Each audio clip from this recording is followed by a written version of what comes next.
Hello, it's lovely to be here this morning. What a treat for the morning. And the sun is even shining in Glasgow, so it's a good day all round, I think.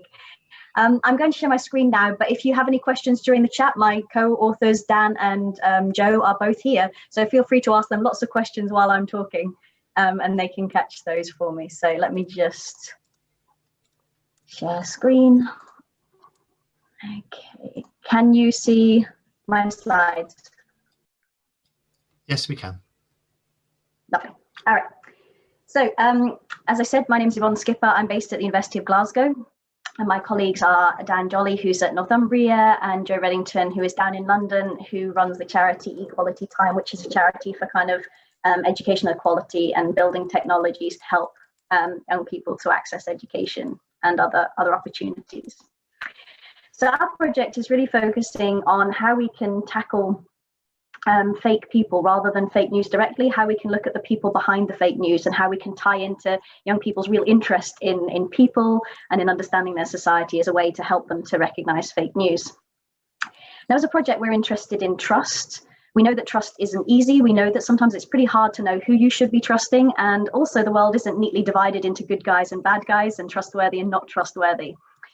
So I trust him with my life, but I wouldn't trust him with a £5 note, right? It's not black and white, and we want to help young people to start to look at these nuances and to make good decisions about what they're trusting and about the information they're receiving online. Because we know that being able to trust information online is important, being confident in those skills is really important for you as a person and also for your community that you find yourself in.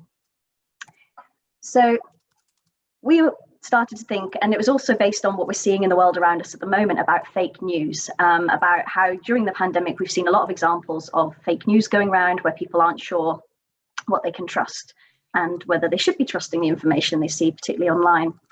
So fake news is intentionally fabricated articles that are verifiably false and could mislead an audience.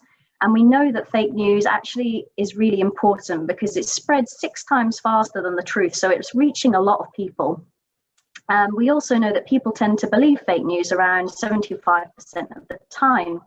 And that when they believe this fake news, it affects their behavior. So there's been some studies that found that fake news impacted the way that people voted in the 2016 election. There may well be findings about this election as well. We will have to look at that later. But we know that it's not just problematic in what you believe, but it's actually affecting what you do. So we really need to look at how we can help people to make good decisions about information that they find online. And when we had a look, we saw that a lot of the work on fake news has been focused on university students. It's not surprising. Because obviously they're quite a handy bunch to get hold of if you want to test interventions and try things out. But we know a lot less about how young people negotiate fake news online. And this is important because we know that most young people don't sit and watch the news. So when they're scrolling through their Facebook, news pops up. So that's where they get a lot of their news. Around 44% of them say they get their news on Facebook. And we also know that when we're scrolling on Facebook and we've got all that information and we've got the dog videos and bits of news and we're not really deeply engaging with the news, that kind of method of processing might make us a bit more susceptible. So what we wanted to do in this project was to focus on working with young people who are about 13, which is the youngest age you're meant to be allowed to be on. And we know that people are on it younger, but we thought if we can focus on young people and try and kind of get these skills embedded early, then hopefully that'll stand them in good stead as they're aging as well. Another problem we came across was that a lot of young people feel like their favorite influencers understand them better than their friends do. And we know that a lot of young people are not very likely to trust information that comes from people in positions of authority. So we didn't really want to go in and go, hi, I'm Dr. Skipper, let me talk to you about fake news in a kind of preachy way. We wanted to work with influencers, with young people themselves, to co-create our interventions. So we didn't want to come in from on high and be like, this is what you should be doing. But we wanted to really work collaboratively with young people themselves, with Instagram influencers, with teachers, and with all those different groups to come together to co-create the intervention, which has the academic side, which has the young people's, it's using the language, the tools. We've got the voices of the influencers as well to hopefully create something that's going to be really, really, powerful in terms of being something that people want to use and people find engaging and people think is really relevant to them. So I think I'm preaching to the choir when I talk about co-creation here. I know it's something that you're very interested in at Not Equal. And so for us, what we're going to do is we're not going into the co-creation with really strong ideas of we want this and we want that and we want this. We're going to let ourselves be quite led by our participants. But the main thing that we want to do is to work with them to co-create about 6 sessions on fake news, which will fit into personal, social and health education lessons, maybe media or IT lessons, so that teachers, when they want to use it, can pick a lesson, plug this into a typical half term and use these materials. So we'll create the materials and then we'll create a guide for teachers. So this won't be a project that requires somebody to come in. It's something teachers can pick up and utilize themselves. And the sorts of topics, I've left these 2 pictures up here while I'm talking. Maybe you can see if you can guess. One of these is a real photo. One of them is a fake. It's computer generated. So while I'm talking, maybe see if you can guess which is real.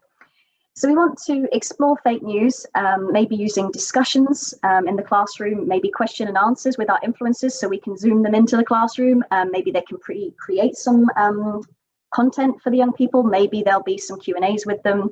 We thought we might look at things like fake news, fake photos, deep fakes, and get kids designing fake news, spotting fake news, get them actually online, engaging with different news sources. And hopefully we're hoping to use a little bit of CATS cross-age teaching where the kids are designing materials for other kids. If you're interested, the fire photo is the real one. The room photo is actually completely computer generated. So we are going to co-create with our teachers, pupils and influencers. We're giving this plenty of time, about 6 weeks. We're going to work with them to come up with the overall shape of it, and then different subgroups are going to work up each lesson plan. We're going to pre-test our kids before they do our intervention, and then we're going to have one group who do our new fake news intervention and the other group that do their usual PSHE or IT or whatever lesson that the teachers choose to put it in.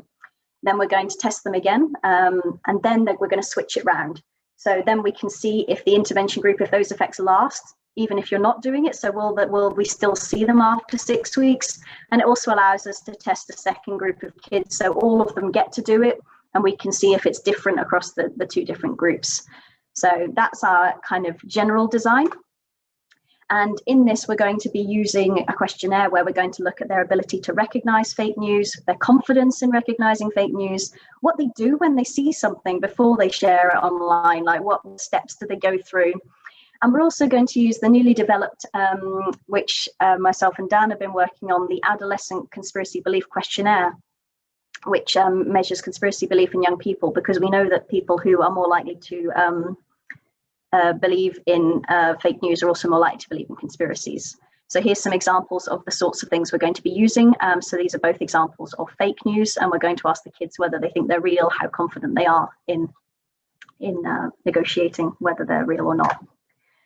As well as this, we're going to do some focus groups with the learners to kind of say, right, which sessions worked, which ones didn't, which activities did you like, which was the most fun, which made you think the most. So again, we want to really get not just the co-creative team's views, but the people who participate in it. And we'll do some interviews with the teachers as well, like, did the guide work? Did it fit well?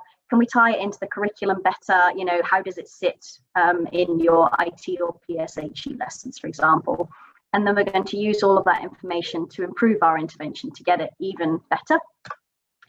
And lastly, we're intending to disseminate it really broadly. So we are going to have a project website where we'll have all the materials where teachers can just pick it up, and hopefully not just teachers, people in community groups, maybe things like brownies or guides or other people who are working with young people will be able to look at this and use it. We're going to create a video with an outline of the findings, and again, an accessible way, because I don't know about you, but I get a bit sick of reading things sometimes. So we're hoping to make a nice video and a summary report, which we're going to share with members of the UK and Scottish Parliament to try and engage policymakers at the higher level as well in the project and in our findings. So that is a whirlwind summary of our project. If you've got any questions, obviously we can take them afterwards, or you can contact me on this email address. So that's everything from me. Thanks very much.